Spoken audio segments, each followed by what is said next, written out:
And guess what? Just like that, we're We're live. live. Yay. I love when that Yay! happens.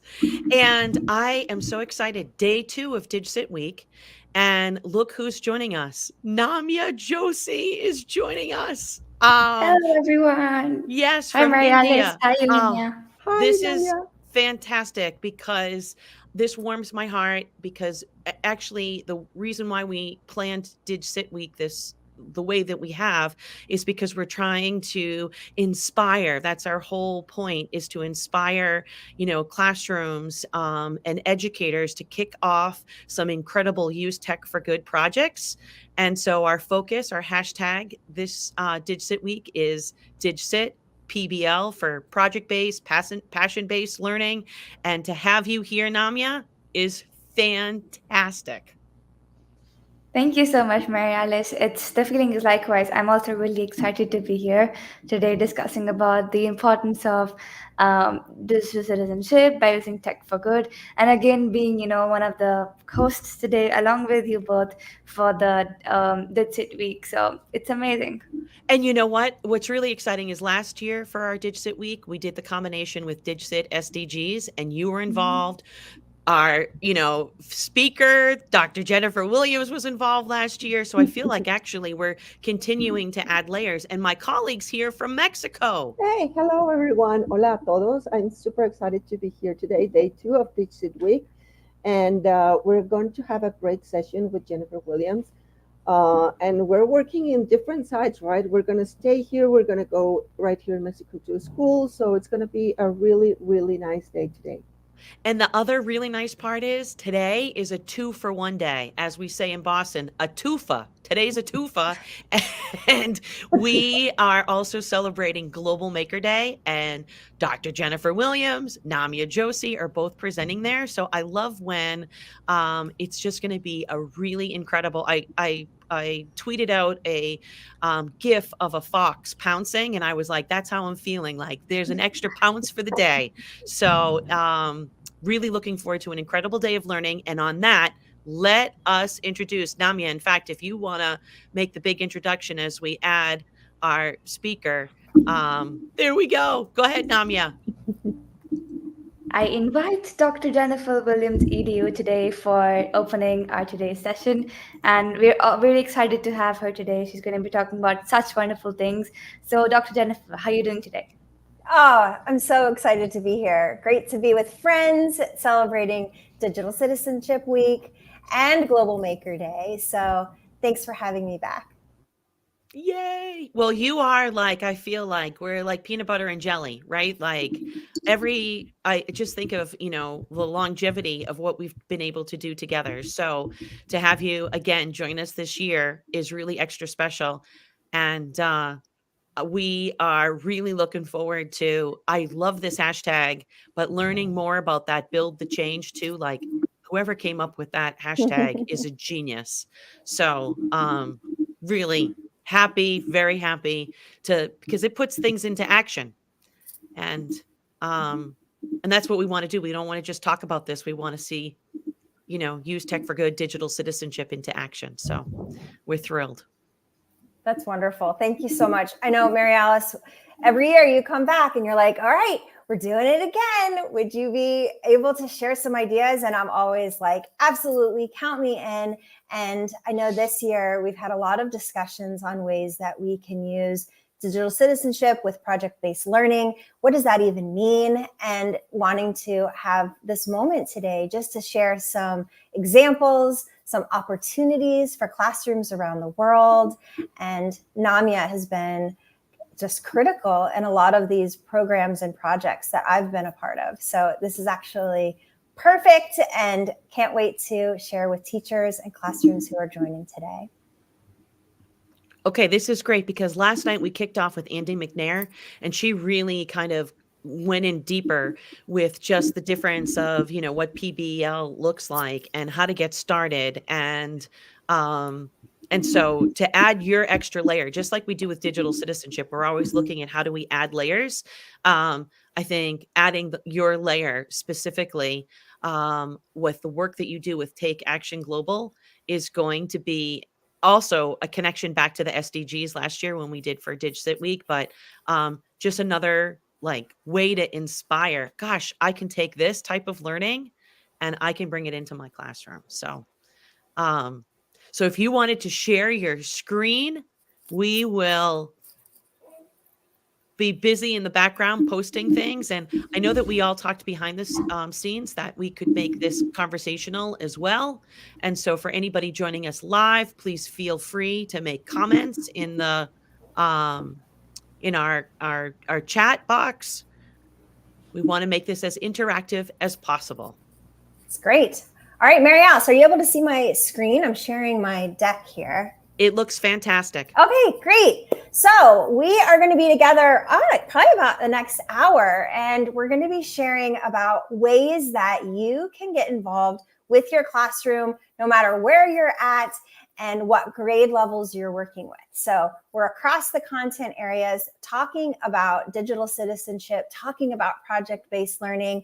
We're going to throw in some sustainable development goals and ways that you can get involved if you have just a few minutes or if you have a full year. So again, thank you to the entire team for welcoming me to be here with you all today for DigSit and for Global Maker Day coming up in a little bit. So as Mary Alice mentioned, my name is Jennifer Williams. I am an educator here in the United States. I'm based in Florida.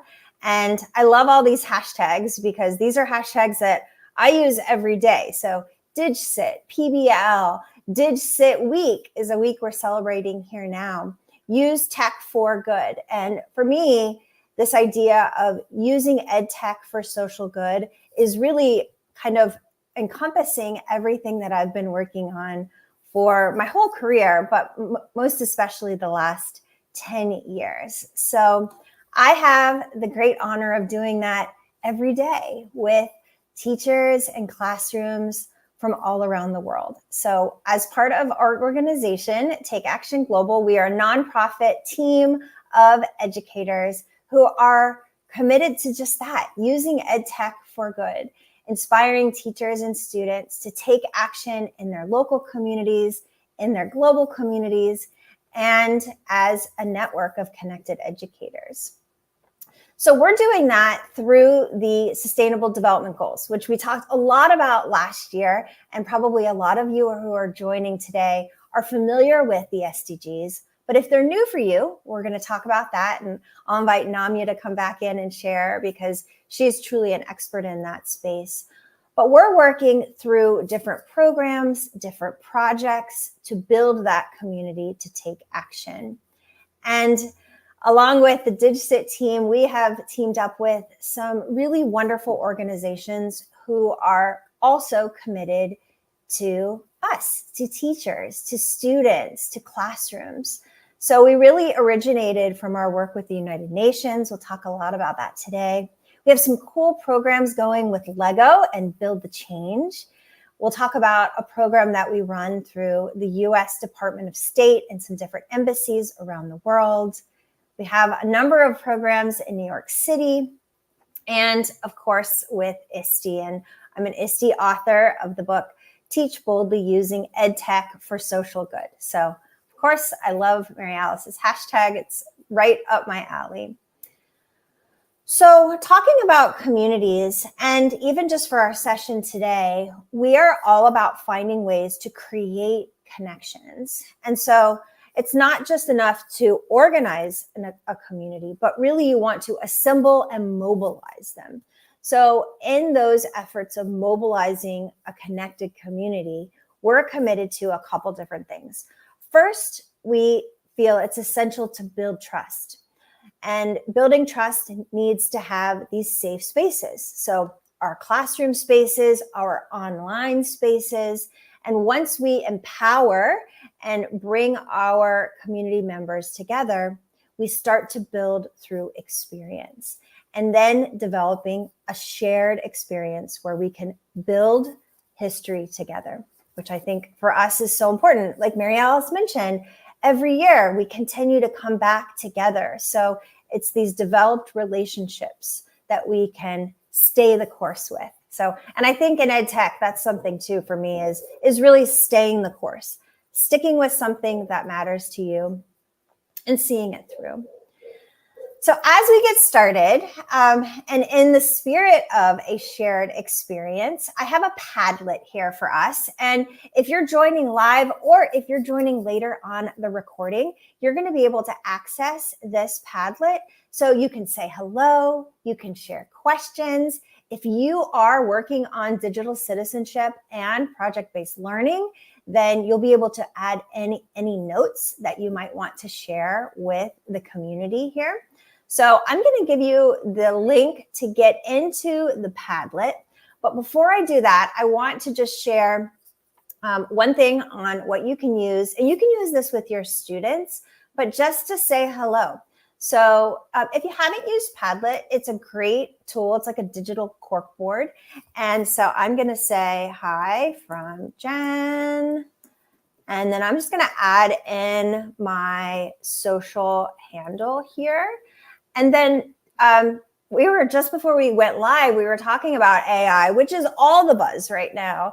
I know in classrooms that teachers are trying to find ways to bring AI to their students responsibly.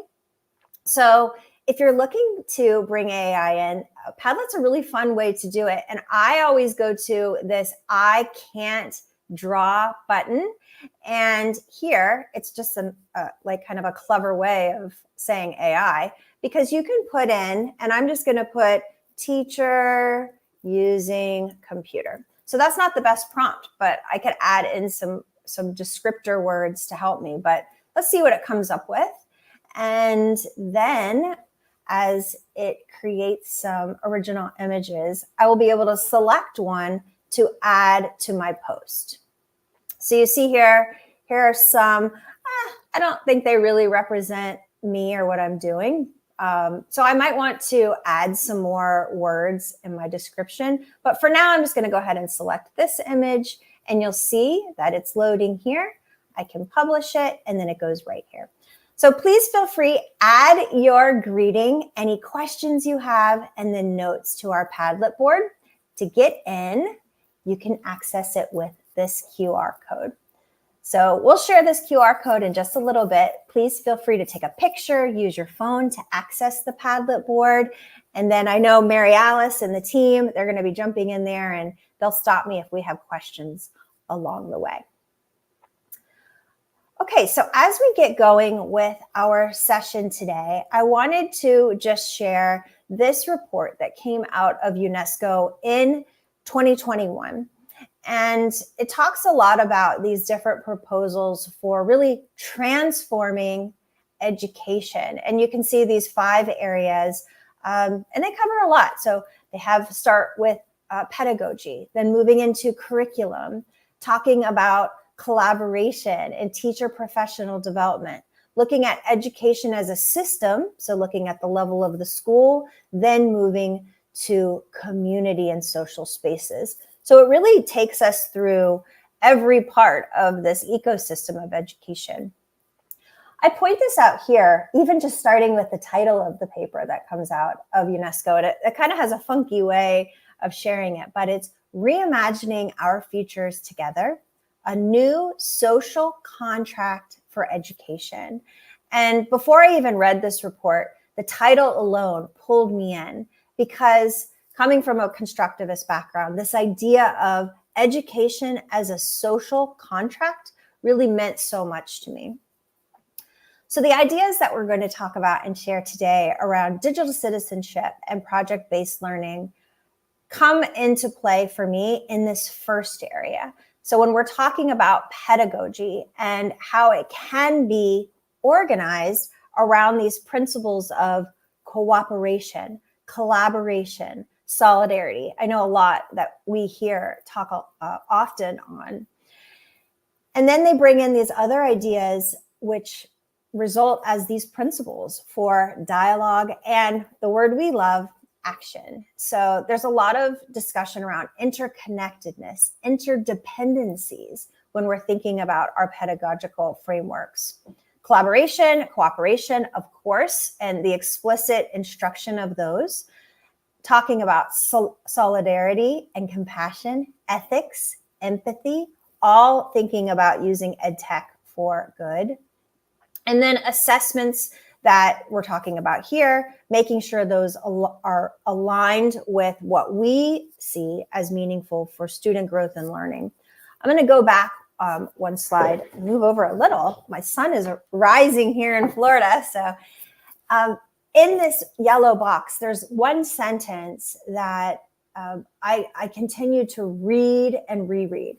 So it's the sentence here that says, there is unlearning to be done too, of bias, prejudice, and divisiveness. So this idea of not just learning, but unlearning. So this is something I personally am committed to as an educator in my practice. So we'll come back to that in a little bit. Namya, I'll pause there. How are we doing? Screen look okay? Any questions from our audience? But I think the screen look is amazing, and there's a lot to learn from you as well. Like you mentioned the social contract, theory, the social contract that UNESCO introduced. It just reminded me of the social contract theory, like where people could live together in society, that establishes moral rules of behavior. So the one that's basically redefining the future for education. I think the word social contract perfectly defines that for today's world, so that we can redefine the future in a way that, comes in line and aligns to the things that the people require in sectors of education, sectors of science, sectors of culture, and many more. Of course, I think that's the only thing I would agree upon. I mean, I think of I even picture this idea of a social contract. It's almost this handshake, this agreement that comes into play with the stakeholders. So you have your teachers, you have students, you have parents, school leaders, community members shaking hands saying, we agree, this is important, we commit to this work, and here is our path forward. So if we were able to start with that, imagine the progress that we could create. Absolutely. And of course, you also threw light upon unlearning. I think that's a really important thing, because sometimes we might go on a path that does not lead us towards the right destination. But I think if we realize at the correct time that this is not the path we have to choose, and if something it does not work out in a, in a specific method, so we can unlearn and relearn something different that can actually help us to create wonderful things which can help the students as well in the future. Well, and I mean, I know you've been jumping into this idea of learning and unlearning from the start. And this is just something that you've lived with. And I know you're traveling the world, you're doing a lot of conferences, learning about what's new in education. And I would imagine that sometimes that makes you question your assumptions and say, oh, well, that's not what I expected or anticipated. And so now I kind of have to pivot, which is a wonderful, I think, lesson to have so early on. Absolutely. Okay. Well, Namya, if we're looking good on the audience with questions, then I'll just keep chugging along as we get into some of our ideas for taking action in the classroom. And so for me, I had come, and really, I guess a little different from Namya's experience, I had entered into education both as a student and as a teacher with this way of learning that was through consumption. And so we started to see a shift from that around 2010 for me, when we were saying, let's see about what it would look like to have the teacher move from the front of the room and be standing next to students in the learning process through this idea of creation. And that made a lot of sense to me. I had come from a Montessori background. We were doing a lot of project-based learning, personalized learning with our students. So they were creating with the teacher as a guide. What I also started to see when we moved into this idea of creation was that a lot of classrooms were creating for what if scenarios. So saying, if in the distant future this happened, how might you approach it? which is a great activity. But what would happen if we were not only creating for these what if moments? What if we were actually taking action and creating for things our students care about today, and not having them have to wait until they were deep into their career? So around that same time, we were introduced as a world to these 17 global goals. 17 sustainable development goals. You may know them as the goals or the SDGs. We as a world came together to agree upon. We had at that moment our very own goal. So you see education really taking this place on a global stage.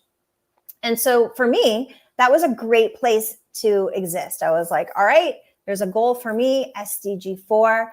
And what I quickly started to realize was that the SDGs were everything in education. So it wasn't just isolated to that box of quality education, which was for me a great starting point. But my path went to partnerships. How could we create those connections, not only for the SDGs, but also for education? My emphasis on accessibility and equity. So SDG 10 was in the next place for me to settle in. And then SDG 13, for me, all roads started to end with climate action, which we'll share a little bit about with the work that we've been doing most recently. So at that moment, we organized as a group, a very small group, and we started a hashtag, Teach SDGs. And so we started to have educators from around the world, students like Namya, who also cared about these global goals. And so we existed as tasked by the United Nations as a space for educators to come to learn about the global goals and to try to find ways to bring the ideas of what was happening in our classrooms into the work of the UN. So we worked as that kind of space for a while, an advocacy and an awareness organization, and wanting to just find ways to make sure teachers even knew about the global goals. Soon we started to hear from teachers that, great, we love the SDGs. This makes a lot of sense. I teach science, so I can do life on land or life underwater. I teach in the humanities and social sciences. So I need to have conversations around equity, around poverty, around gender. The SDGs give me that framework to do that. But how are we going to bring these SDGs to our students? So that was the next question that teachers were starting to pose. And so we asked that of ourselves, what is the best way to move forward? For me, that answer came one day when I was having breakfast with one of my former students. So this is Amy. She was in my university classes, and she had just finished teaching her first year of kindergarten and asked me to come to breakfast with her for the first day of summer. And of course, I accepted, and she told me this really awesome story about how she had done her first global project. And it was around the US alphabet. So A, B, C, D, E, F, G, H. She was assigned to H with her kindergarten students for hippos. And so she's also here in Florida. We don't have a lot of hippos here in Florida. So they had to use research. And then they shared with the other 25 classrooms who had different letters of the alphabet about hippos. And for them, their global project, being digital citizens, was just sending the information via email. So that was their first step into global collaboration and using EdTech for good to create connections. And for Amy, that was the best part of her year. She lit up. Her whole body posture changed. She couldn't wait to tell me about this. So feeling inspired from my former student, Amy, going home that night, thinking about this call from educators and her inspiration and excitement around global collaboration, I thought about the SDGs and said, what if I could find 16 other educators to do like what Amy did where she had 26 letters of the US alphabet. I have 17 goals. Maybe 16 others would want to take on a goal and share ideas over a short period of time. So I created a name, the Goals Project, went on, created a very non-professional logo, created a very non-professional website, and then I put it out. And this was back in 2019. And I put it on Twitter and said, maybe I can find 16 other classrooms. So big news. And I introduced this project. So very soon after, within a few hours, we had a lot of teachers signing up. Within a few days, we had several hundred signing up. And by the time we kicked it off, that was in the beginning of the summer. By the time we kicked it off in September of that year, we had thousands of teachers joining from all around the world, excited to bring the SDGs to their classrooms. A lot of them taking that risk. Like what Namia and I were talking about, this idea of learning and unlearning and connecting with others to expand these new ideas in these safe spaces, because the SDGs were new for all of us. They still are new. They're only a few years old. So we together moved forward, locked arms, and said, let's figure it out. So that was one of our first projects, the Goals Project. Mary Alice has been one of our facilitators since the start.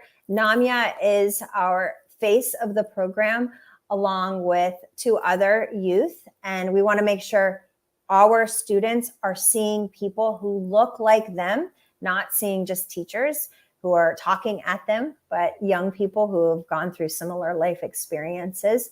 We divided into groups. We moved through a 6-week experience, learning about the goals, taking action, celebrating the learning, and moving through inquiry. Because if you think about instructional design, it's hard enough to build one lesson for one classroom, but imagine building a lesson for the world. We have students as young as age 3, up through university, across every content area, with different levels of experience and resources. And so they build in a way that makes sense for them. We have art projects, advocacy campaigns. Some students are bringing in online spaces like Minecraft to build worlds, theater productions. This classroom created, this is a classroom in Malaysia. And since they used Wakelet, I'm able to pull that in. And you can see here, they had a scuba diver come in. They learned about coral reefs. They did modeling on Minecraft. And then they built, after this 3D rendering, they built a coral reef and went and planted it in their local oceans. So those students in Malaysia, because of what they were able to do and capture in this storytelling space, I'm able to take this and share this with the world even years later, which is pretty cool. So you can see some of the students sharing here. This was a favorite. So this was a kindergarten, 1st grade class in Thailand that created their solution using art as expression. And this became our official artwork for the Goals Project that year. So I'm going to pause there and turn it over to Namia just to share about her experience with the Goals Project and leading teachers. So think about that. Young people leading a global community of teachers to take action around this cause. So Namia, what have the lessons been for you? What surprised you? How do we move forward? Sure. I think the entire experience was amazing for me, since that was my first time being the part of the Goals Project. So every week we had to record videos for the teachers, explaining them about how they could go through the modules. And I think also, seeing their responses, they had given us inspiration as well. The teachers are working upon how they could use the global goals to make their classroom more engaging. And I think the young change makers these days also have to be inspired, that they take up, such fields of inspiring their fellow people around them, be it even teachers, because I think if we have something to share with people, then I think age is just a number, because we basically are individuals who are actively, working towards bringing positive change in the world, in many sectors, be it in innovation and creativity, in empowering our young people around us. And I think through the Goals Project, even teachers can make sure that they're weaving and creating those young people who are very passionate, who are goal driven, and dedicated to solve the various social, environmental, or even political issues that we are facing in today's world. And most importantly, if I focus upon the global goals, I think this the goals project is one of the best way where we can inspire students as well via teachers, so that they could focus upon the broad spectrum of the challenges that we are facing, like be it poverty, be it hunger, health, education, climate change, peace, sustainability, and many more. So I think the best part of the project that I was really able to experience is that we are working towards a good cause, where through the SDGs and through amazing amounts of teachers and students, we can provide and improve the well-being of people worldwide. Well, and I mean, you hit on such an important point for me, because a lot of teachers, and I am a teacher, so we come into the work with this feeling of wanting to make sure we're bringing accurate information, that we are setting our students up for success. And a lot of teachers with the SDGs will come to me and say, okay, well, I'm not an expert on climate change, or I don't have all of the tools that I need to have conversations around gender. And so with this project, it was this moment where we said, if you just give your students the opportunity to take center stage, you may be surprised to find what they're already doing. And so students, when given that moment, were able to say, oh yeah, I have a blog on this, or I have a podcast on this, or this is something I was a part of a march or a rally a year ago. And so they are able to come with their experiences, and this teacher can really be the facilitator. So teachers are able to be vulnerable. They're able to say, this is something new for me. This isn't something I have expertise in. Would you like to join me in this learning journey? And it's authentic. So when we talked about moving from consumption to creation, telling our teachers, okay, well, you need to get out of the front of the room, sometimes that's not authentic, because the teachers actually might know the answer. So if they're saying, all right, I wonder what the answer to this math problem is, but they actually know, then it's not the same experience when they truly don't have the answer. So our students can shine. And I think I felt the same way, Namya, that this was a moment where teachers were able to give that over and kind of let the students take the lead. Absolutely. I wanted to jump in and say because from my perspective of joining in as a facilitator, what I really love is the fact that, the start of it is so authentic, right? Like it came from your heart, and it was simple, right? Like you just even shared like the logo, and I'm kind of putting it out there. And I'm going to see, like, I don't know, I'm going to see, can I find these teachers? And you met people where they were, right? So it's like very personalized. You met them where they were and you helped move them forward.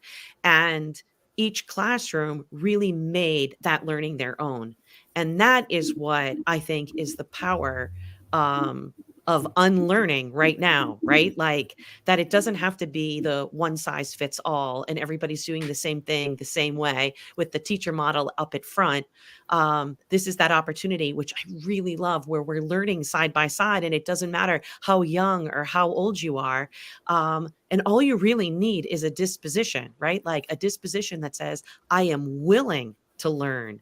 I don't know all the answers, and I am comfortable that I might not, especially as the teacher, I might not know, but I'm going to say that. I'm going to say, I don't know that, but I'm willing to roll up my sleeves and learn us alongside you. So that's the part that I really, really love about this project, Jen, and why each year we keep saying, can you come back? Will you add that extra layer? Will you keep inspiring? Because this is what learning should look like in all classrooms everywhere, not just classrooms where you have the right grown-up that says yes to this. We need this type of learning for everybody. And we have a lot of fun. I mean, like, that's the other thing. There's a lot of joy. There's a lot of optimism.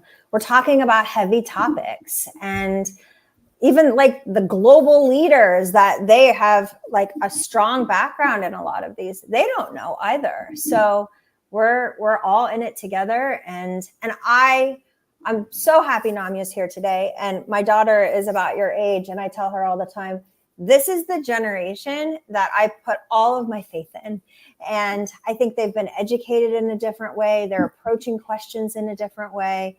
They are comfortable trying to figure it out and not having to have perfection guide them. So I have a lot of hope for our future because of what we're seeing that's in our schools today. So it's exciting. It's an exciting time for us. And to have Namia join today live, right? Like that adds a whole nother layer, that why this is so essential. And to have Namia's voice alongside your voice,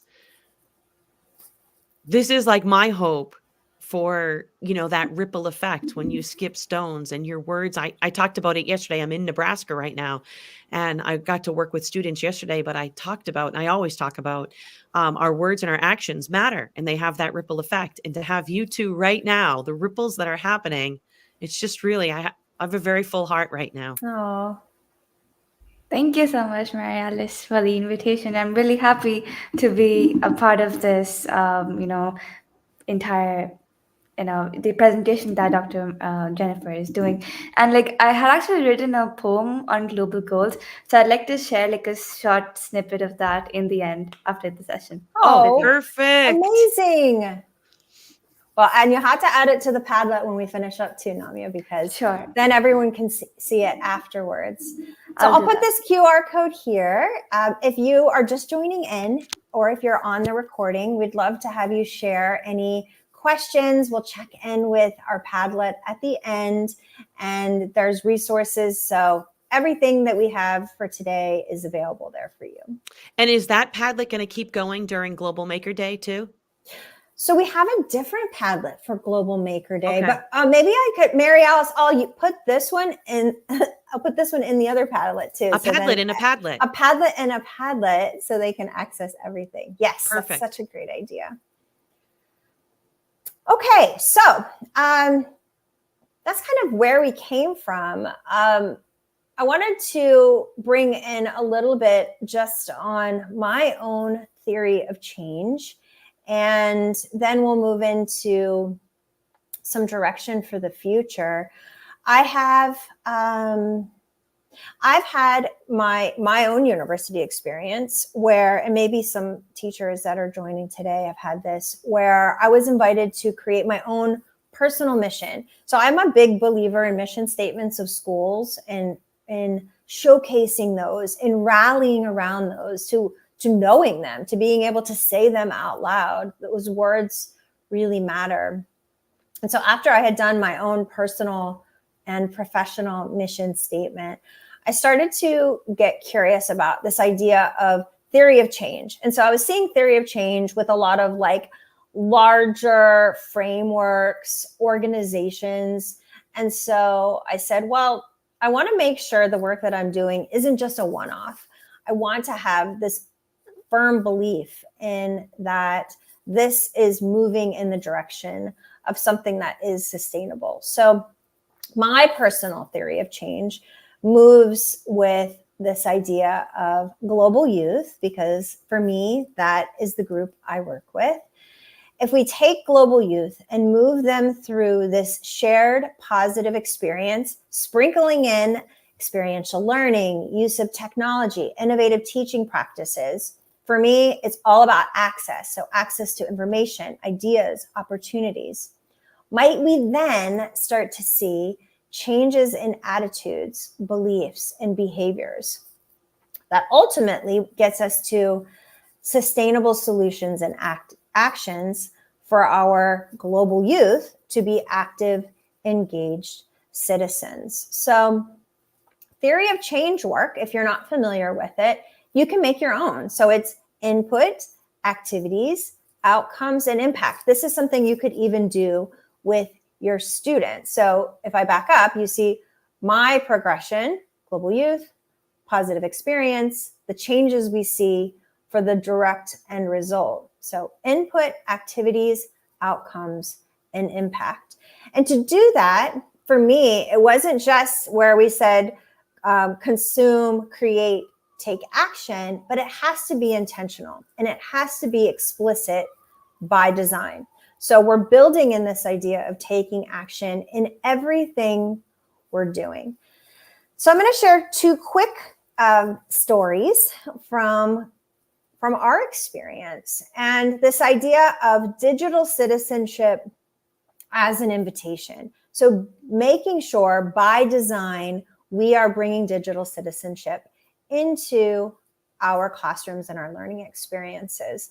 So I'm going to share, and I thought about all of the different stories, but I know Mary Alice loves our intern group that we have at Take Action Global, and the story of Herman, who has presented, I think it was 2 or 3 years ago now. He was part of a panel that we did with Mary Alice for DigCit Week. And I have to just jump in yes, and say, a digital citizenship invitation. Jen, you're a genius. I love that. I absolutely love that. So I'm so happy. These invitations. I mean, I think like when I feel included and that someone sent me a message saying, hey, I was thinking about you. Do you want to join me on this? Those are those moments that you're like, yeah, I'm in. And I feel like this is a safe space for me. So why aren't we doing that with everything in education, and especially with digital citizenship, which is this huge opportunity, I think. So, but these are just the lessons I've learned from people like Herman. And so Herman had come to us. He was a student. He had just graduated high school. It was the moment of the pandemic. And he said, I'm not going to sit around and wait. I can't get into my university program because he was in Singapore. He was heading to the United States. It was COVID. And he said, can I volunteer for your organization? Remember, we're an online organization supporting teachers. So he led an entire initiative to translate our climate action project. So our climate action project, a 6-week free project, anyone, anywhere can join in. We're in week 4 of it. It's happening right now. So it happens every fall. And so several years ago, Herman said, I would love to lead a team of volunteer teachers, much like Namya did with Goals Project. He said, I will do this, and I can do it in a few weeks. Just get me access to the teachers. I will lead the way. And so we had our program translated into 15 languages, making that information accessible, climate education accessible. And that was because of Herman. So after he did that, as if that wasn't enough, a few weeks later, he said, I have this feeling that I need to get to South Africa, and I'm going to find a way to do it. And so the climate action project finished up. Next thing I know, he had figured out a way to get to South Africa, because for Herman, he wanted to go there to interview indigenous farmers to understand the impact of climate change and how they were overcoming that. So talk about ways of being an active citizen in our world. It's really stemming from his identity as a digital citizen, and then finding ways to travel and to create change. So Herman is just, for me, like everything wrapped into one story of a student today. Now he's in Colorado. He's studying engineering. I mean, his path is so bright. So that's Herman. I have to just jump in because, and I was actually just typing it because Monica Jossi is joining us live.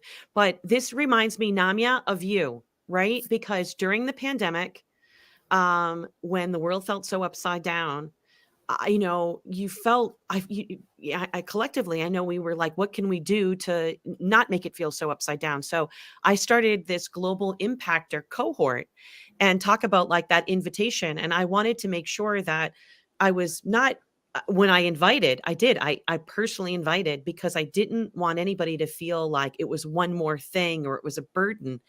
And it was all educators from around the world and one student, Namya Josie.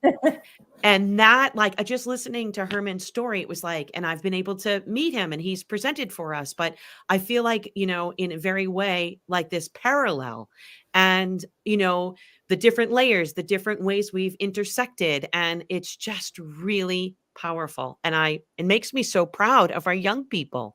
So And that proud. so proud. And that Mhm. idea of that I don't think I've ever thought of it about that it's an invitation and how it does feel to be invited, to be included. And that's one of our layers about, being inclusive, about inviting others.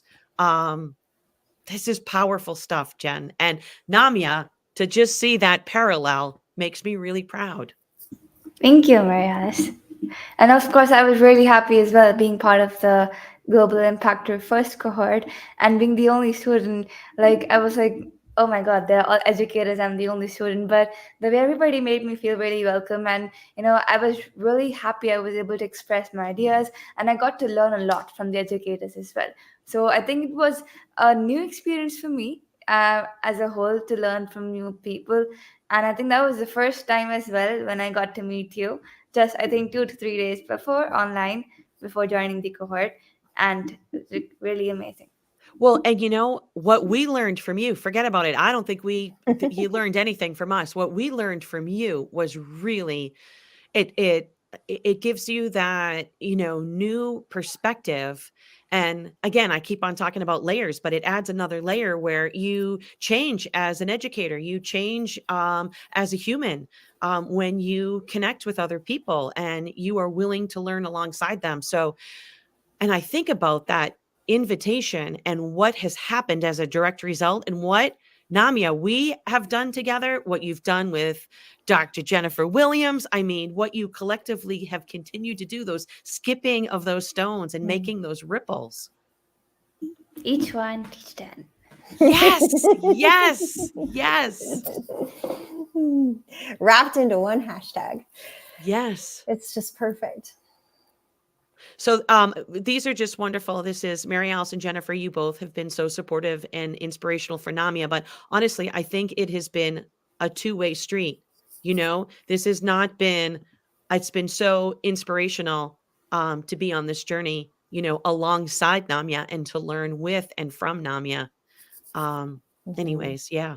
So we just kind of hijacked your presentation, but my gosh, I just really love that idea of the invitation. And I hope that this is a reminder that, the three of us, we are inviting you as part of DigCit Week to, get actively involved and continue these invitations into your classroom, to other colleagues, to other students. So, well, and this is the group that you've created, Mary Alice. It is a welcome invitation too. Like there's people on the other side of those hashtags that are waiting and want to help and want to collaborate and want to figure it out. And so I think like people who maybe if this is new for them or if they haven't yet figured out how to bring digital citizenship perfectly into the work that they're doing, it's just a great moment for them to try to jump in and maybe just do one little thing. It doesn't have to be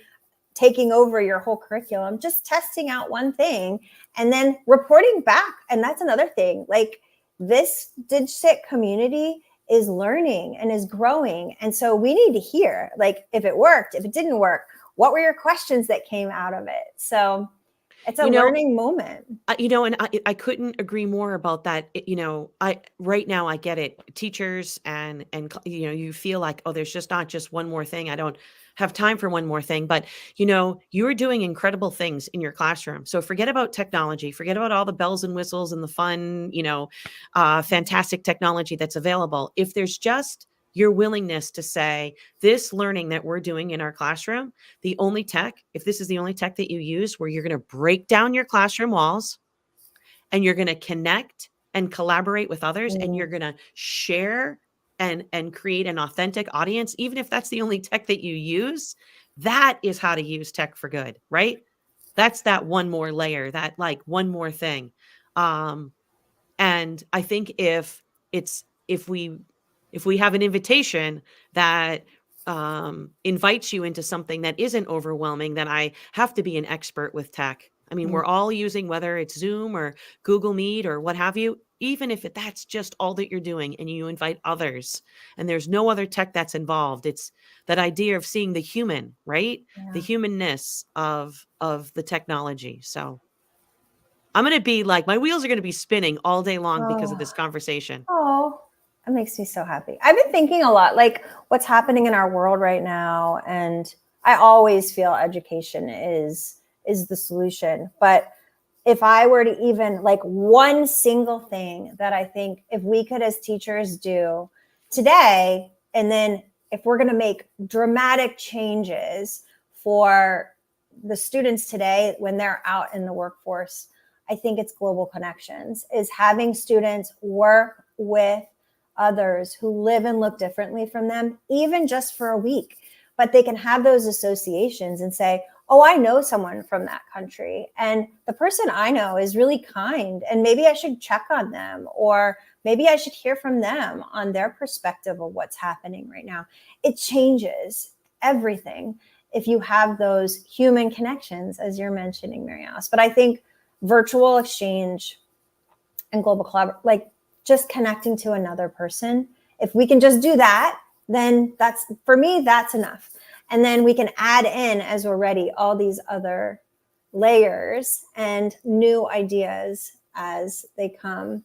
I think, let me see. All right, so I'm going to skip over. It's in my deck. We have a climate action challenge. And I was just going to share on that because of some really, speaking of tech, but some really cool instructional strategies and practices that we did that built community and built that safe space. But that's a fun story, but it'll take a little bit of time. And I want to make sure I get to some of these ways that people can get engaged now. And so building on the idea of an invitation, but I also think it's us all. So it's not just reserved for an IT classroom or for the ed tech coaches, just like I believe climate education is for all, and every teacher can be a climate action educator. I do believe the same about digital citizenship. And so how we approach that, for me, going back to even what we talked about at the beginning,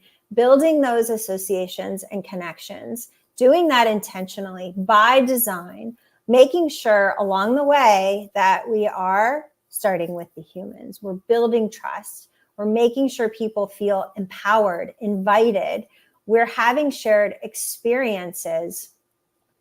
And then Mary Alice and I have been having a lot of talks on this idea of asset-based community development.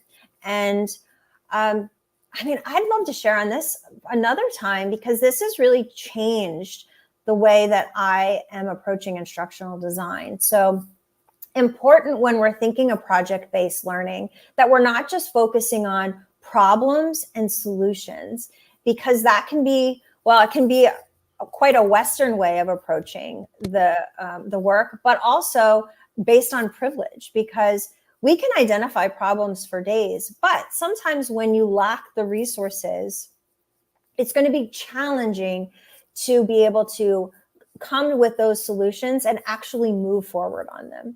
So instead of this deficiency-based approach that does focus on the without, what if we switch it and we flip that to say, what if we focus on what's working and then we build on it? So Mary Alice just said, let's just try something and then see what works. We build on what's working. And so in this framework that really hasn't lived inside of education, but it's so perfect for us, because not our students as, so in this case, our people are our students, not people or students as consumers, but they're producers. They can create, they can become an empowered community. And within that, we can say everyone has something to contribute. The last point here, talking about motivation, is really what motivates and inspires me. Everyone cares about something, and that passion is motivation to act. And if that's our job as teachers, to discover through discussion, through relationships, what our students care about, then our job is to really just help them find the pathways as they can take action. So a few things for you for today, and these are located in the Padlet. We have some cool new opportunities that we're just absolutely thrilled to be a part of. One of them is called Build the Change. And so Build the Change is through Lego Group. And they have come to us because of our work with global collaboration, bringing teachers together around these ideas of sustainability. And so we have these new Build the Change Institutes. They're 4-week-long educator institutes. And this is for 5th through 8th grade teachers. So if you're a 5th through 8th grade teacher and you're interested in learning through play, creative expression, taking action through making, then we'd love to have you. This is free. It's open registration. And we have one starting next week. It's super light touch. It's not something that you would have to give a lot of your time for. And so we would have resources ready to go for you. So check that out. The other opportunity coming up is Climate Action Day. So this is our big one-day event. It's November 2nd. We would love to have you and your students. It's designed for classrooms. We have a full day, and we bring in experts in climate science. We have world leaders and dignitaries. We have youth activists. We have classrooms presenting their ideas. Talk about digital citizenship. It is online. It is free. Everyone is welcome to join in. There's going to be some fun, interactive parts of it. I know there's going to be a really cool food session. So that is open. You're welcome to sign up and join us on November 2nd for Climate Action Day. We've had some amazing speakers in the past with some youth activists. We've had Prince William. We've had Malala's father. We've had Jane Goodall. We haven't announced our big keynote speaker for this year, but that announcement is coming soon. And I have to say, I'm quite excited. So stay tuned for that. We have our Earth Project app. This is a free app on iOS and Android that our team built, and it helps to bring action into the classroom. Students can track their daily activities and see the correlation with impact in terms of carbon offset. And then we have a lot of other things. So we have book lists, we have Goals Project, we have the Climate Action Project, which will return next year. So feel free to check in on our Padlet board, and we will make sure to get back with you. So I'm going to wrap up, Mary Alice, but I wanted to point back to my theory of change, because what I didn't talk about was this last part right here at the end, which you talk about Namya and these ripples. And so for me, this is that sphere of influence, that multiplier effect. So as teachers, it's not just the students in our classrooms today. It's the impact that all of those students collectively, all of the relationships that we develop. What is that multiplier effect across time, across location, across people, and the impact that we can all make? So I'm going to be joining Jamie and Mary Alice and everyone as part of Global Maker Day coming up in about 2 hours. At 11 a.m. Eastern, and we're going to actually be doing a Build the Change mini mission. So you can join us there and check out all the DigCit Week series speakers coming up for the rest of the week. But thank you for having me and for giving me this moment to share about our work. To Namya and Mary Alice, you all have been part of these projects with me from the start. So I'm just honored to share the stage with you both today. Oh, this was wonderful. And to have honestly, Namya, I'm so glad that you said, can I jump in? Because this just really, this is why we do the work, right? This is why we make these invitations. And Namya, if you could share that poem, I feel like that is like the bow on the gift, like, Sure, I'd love to. So it is recited slowly for you so that everybody can hear clearly. Global goals, and it goes like global goals for noble souls, transforming our world to a better wonder to behold. No poverty, zero hunger for people all ages, the elderly or younger. Good health and well being, some quality education that worth seeing, to empower women and girls and ensure they be free spirited and swirl. Clean water and sanitation, is it not the right of every nation? Economic growth, inclusive and sustained, through industry, innovation, and infrastructure be gained. Reduce inequality for sure, make cities and human settlements safe and secure. Take urgent actions to combat climate change, conserve life below waterland land, ensure we do not estrange. Justice for all, O peaceful and empathetic nations. Let us all partner to achieve these goals and provide much needed salvation. Each one teach 10, no compensation. oh, that is incredible. Thank you so much. It's so beautiful. And that And indeed, like a revised form of that is my Each One Teach 10 anthem. and that ripple effect, this is why, like, the student at the center and student voice and amplifying it and student agency and, like, Namya, we want more Namya Josies everywhere, right? Like, yesterday, I know that behind the scenes, I had described working with students here in Nebraska yesterday. One of the challenges I gave was Google me, I dare you. Go Google Namya Josie, right? And see what it is that she's doing. And, what can you do? Like, what can you do with your words and your actions to make a positive impact in your own community and continue to skip those stones and make those ripples. So, Jen, thank you so much for inspiring us. Namya, for sharing your voice always. I feel like, Namya, you are always willing to roll up your sleeves and you want to be actively involved. And I'm so thrilled that both of you are going to be part of Global Maker Day. I want you to know, on my phone,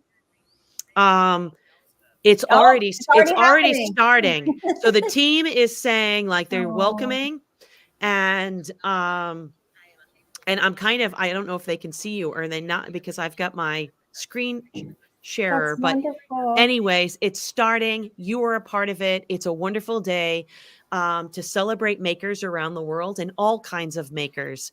And I love that you're both going to be part of it. And, that twofer, as we said at the beginning. So I will be seeing both of you online. And thank you, everybody, for joining us live. I'm looking forward to the ripples that continue. So thank you. And the invitations that continue. And once again, thank you so much, Mary Alice, for letting me jumping on to be one of the hosts. And it was lovely listening to you, Dr. Jennifer Williams, and amazing session. I thoroughly enjoyed it. I appreciate you both so much. Thank you for everything you do each day and for always inviting me back to be a part of it. This is wonderful. And yes, Monica, looking forward to Global Maker Day. Like, this is just going to be another wonderful day to celebrate. So thank you all. And as I always end, I miss you already. And you're wicked smart. All right. Thank you. Thank you. Thank you. All right. We'll end for now.